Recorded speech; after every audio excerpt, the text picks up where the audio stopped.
The Railway series is an amazing series of books. It's definitely the best book series for anyone to read. These books have become very popular, and when something becomes popular, usually people want to know the development or behind the scenes of the series. If you're wanting to see some behind the scenes pictures, then this video is for you.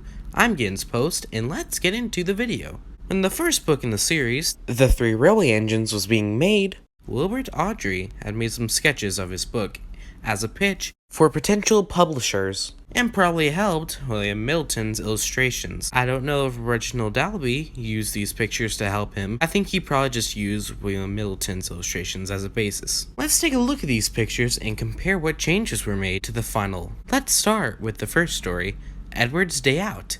One neat thing I'd like to point out about the book Edward's Day Out is that it wasn't grouped together with the other books, as you can see by just saying Edward's Day Out on this book. Let's get into the actual real illustrations now. This first shot is a lot different compared to the side view we get in the final. In the shed start out with 6 engines, like it does in the final, but then shrink down to 3.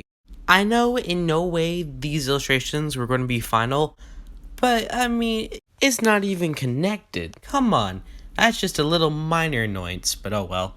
In this shot we get to see Edward leave the sheds, and for some reason the engine in the middle kind of looks like James, but I'm pretty sure it's Gordon. In this next picture, the humans are very low detail, but that's kind of funny because when you look at the guard, you can see that he's holding a sandwich, but doesn't really have a face.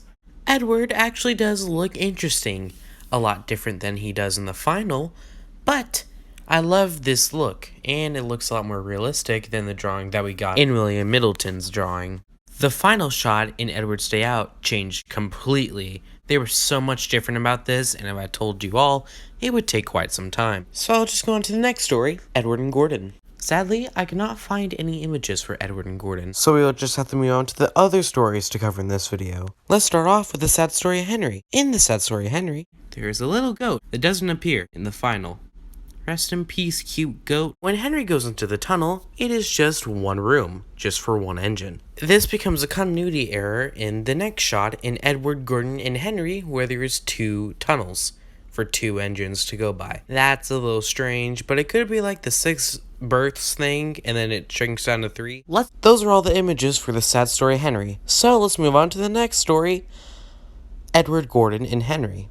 The next shot starts up with this shot of an alternative take of the tunnel scene that we saw before, and after that we see this shot of Gordon breaking down with a very detailed cab. We also have some faceless people and Henry looking very happy that Gordon broke down, kind of like how he does it in William Middleton's illustrations. Next we have Edward trying to pull this train almost like an infinity train, next to Gordon, who broke down. In this picture, we got Henry coming out of the tunnel. Not much interesting happens in this picture. And then we got Henry being painted blue. This picture changed a lot compared to the final ones. Gordon is in a whole different shed, and Edward is right behind him, and these 2 people are painting him. And now we gotta move on to the next book, Thomas the Tank Engine. This famous image appears in the story Thomas and Gordon, and this is one of the first appearances of Thomas as a J50. This image might be the very first shot of Thomas and Gordon in the book, but it also could have just been made to see how Thomas would look on paper. This next image comes in the second image of the book where Thomas zooms by Gordon and wakes him up. It might not look like Gordon has a tender, but if you look where Thomas's coal is, you can see a square outline where Gordon's tender would be. I like this image just because it shows how well this design for Thomas scales up with Gordon.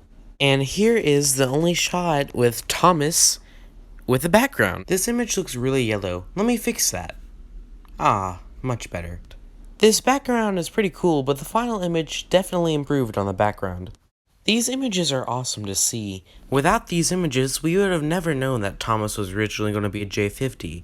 And we have never gotten to see these alternate shots, which look really cool. And we would have never gotten to know that a goat was going to get removed from the book.